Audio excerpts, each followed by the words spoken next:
I wasn't sure what to expect. I was a little nervous when we got here and saw the stuff out here on the porch as to what we were going to see inside. I wasn't expecting it to be this awesome. I thought I would like it, but it was, the collection is extensive and impressive, and they're just such great people that it's just awesome to spend an afternoon looking at their stuff and talking with them. Oh, it's a place after my own heart. This is great. This is at the end of a long road trip day. This is the kind of place we want to spend a few hours. It was creepy, but like really cool, like really interesting.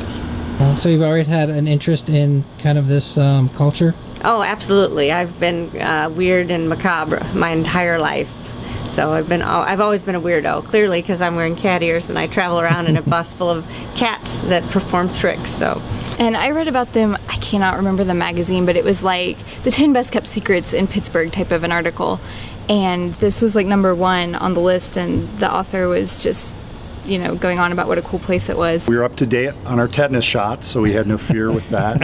And amongst all the displays and the way they're all sort of packed together. That's right. And it makes us appreciate, I guess, housekeeping more. Everything in this place is something that I would love to have in my house if I still had, if I was still around my house to have things in. But it's an amazing collection. I mean, their collection, it's obviously taken a lot of years to build, and it's very impressive. They're very laid back. It's just a cool place to kind of visit.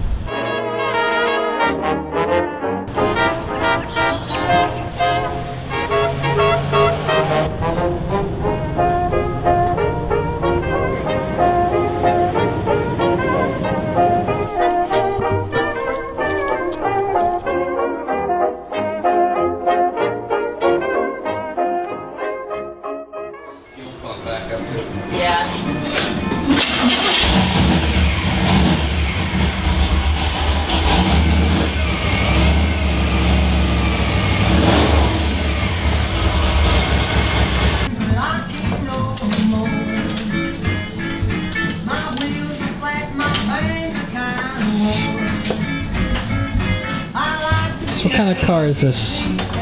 What was it? She was a 52 Dodge at some point. And I got bored with that. And our little Lego collection here. We've got Trixie in the front, the black truck. That's my best Lego interpretation of my beauty, who sits in the back. She's actually behind the house. We'll take you out there to show you her at some point. But she's the Trundle Manor hauler. Been around forever. And then various things found throughout the household are contained on the wall behind that. That's really cool. It's hard to place, actually, because I feel like it's been around forever.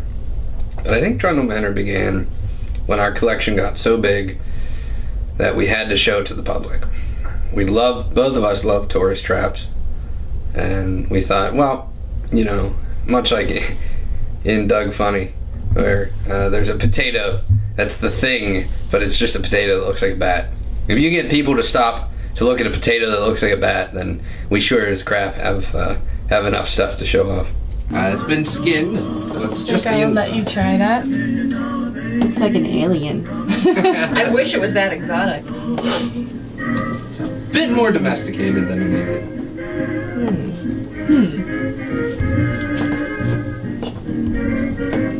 Is it a baby something?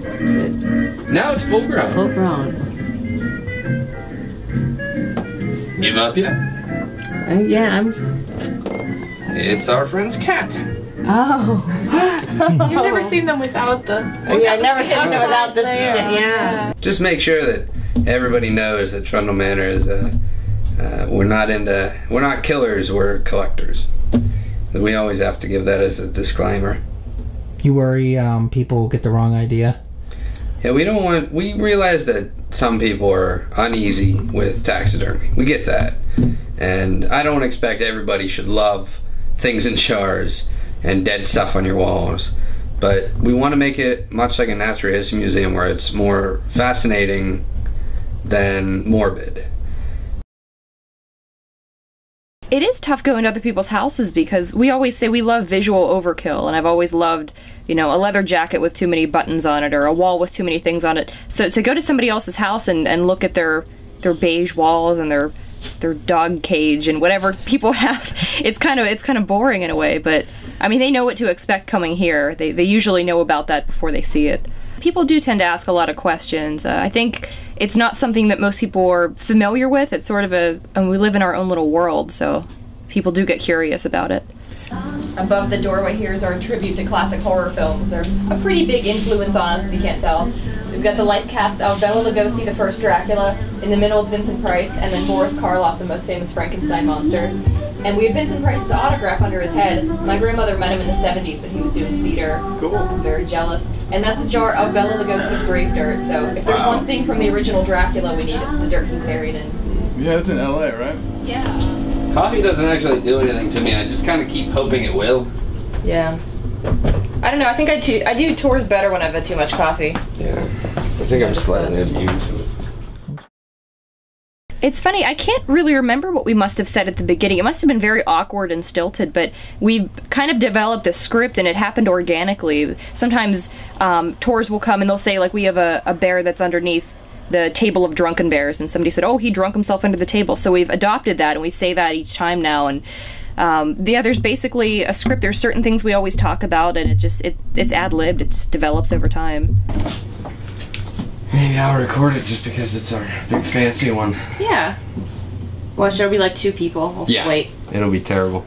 It's like the Faces of Meth. It is a little bit like Faces of Meth. Yep. The early years. Yeah, exactly.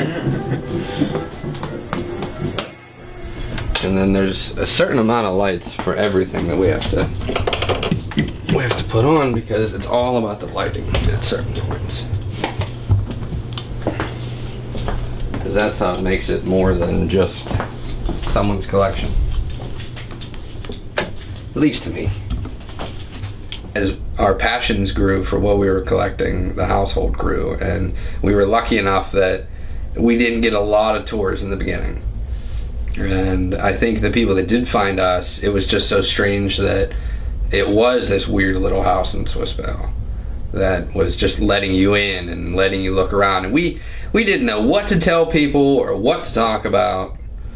But it grew with the house, and that was the exciting part, was being able to let these people also influence us to help grow the tour along with the collection growing on its own. Somebody designed that as a sort of throwing cleaver at the time. Yeah, it almost does look like a tomahawk or something. Mm-hmm. Yeah. I wasn't expecting it would be so jam-packed full of things. Yeah. I know it took going into each room 2 or 3 times to see everything, and each time you saw something a little bit different, a little bit new.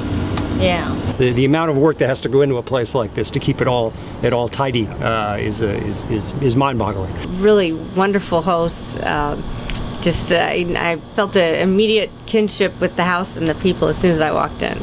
Yeah, I'd also say about Trundle Manor, this is one of those places where you go through, you have sensory overload, and you're going to leave and realize you didn't see probably 90% of it, so you're going to want to come back and get the story behind each and every specimen and piece of art that's been created in there.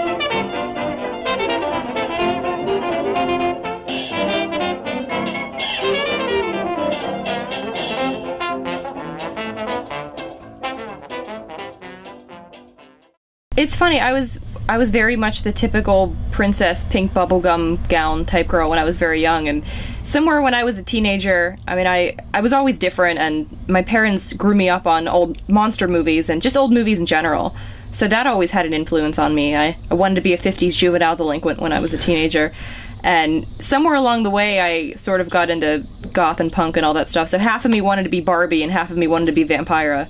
It was always sort of this dichotomy with me. Watching old horror movies endlessly with my dad, where in the background is just hands floating in jars and eyeballs, and that just seemed normal to me. That that's what people had in their house. So I started collecting the same things, and I wanted life to be so much like a movie that you never left it. It's the same reason that all of our cars are limousines and cobbled together pieces. But when I was a child, my aunt was into skulls and was part of the Natural History Museum, so I got to visit those things and behind the scenes all the time, and then I got to jar my first animal at 7, and those tiny baby frogs. And I was asked how I knew what to preserve them in, and I don't have a good answer for that either. It was one of those things that I think my dad must have helped me figure out. In the center is something that was donated by a local belly dancer friend of ours, on the condition that we make a vessel proper for it to soak in. I created this out of oak and brass and various whatnots lying around Trundle Manor itself.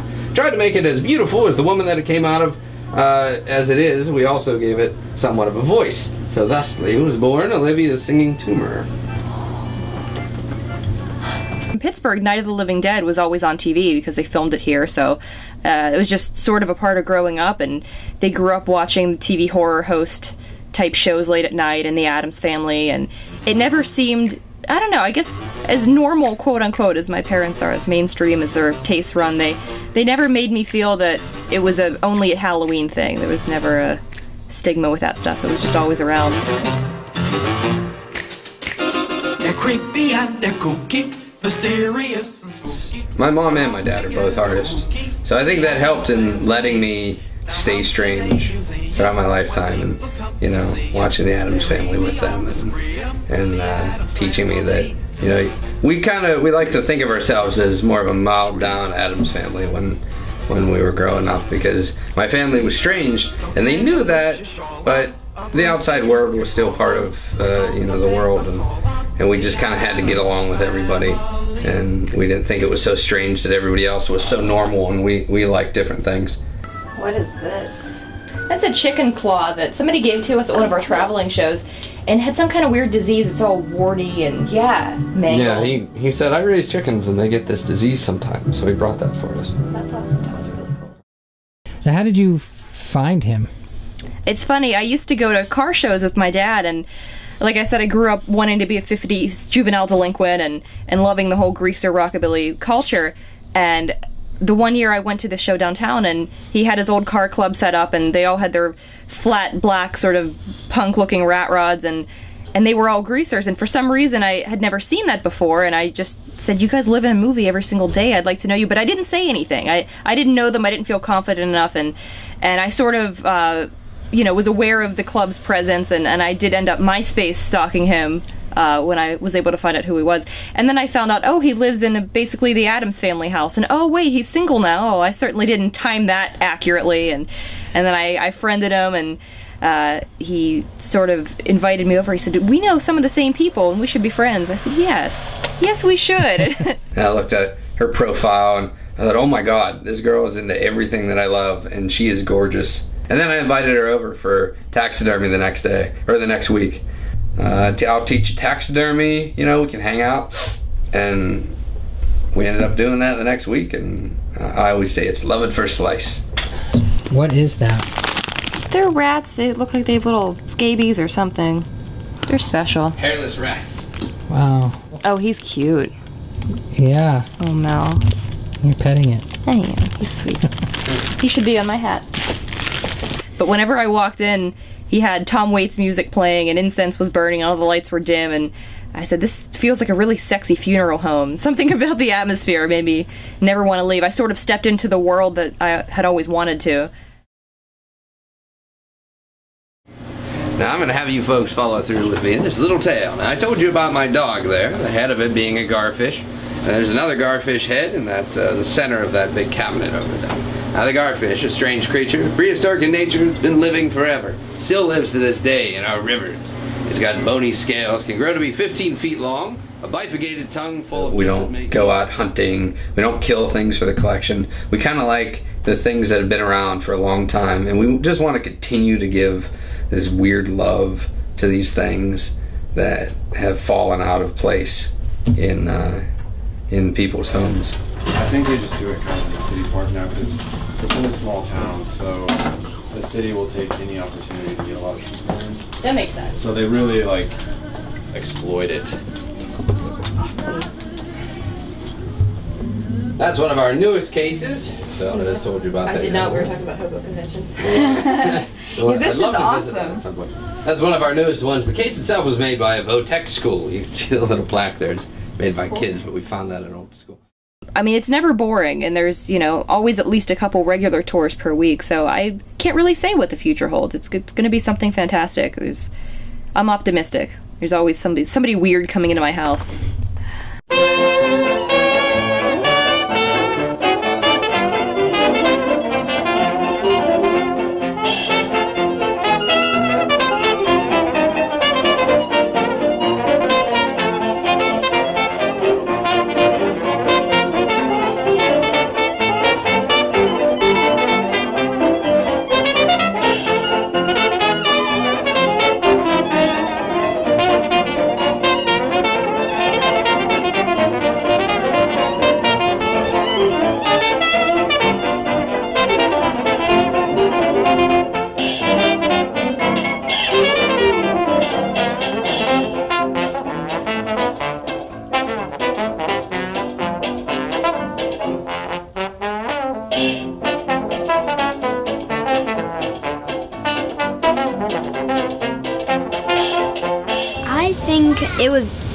I liked it, but it was like kind of creepy in a way, but it was pretty cool, just like all the dead stuff in jars. What is it?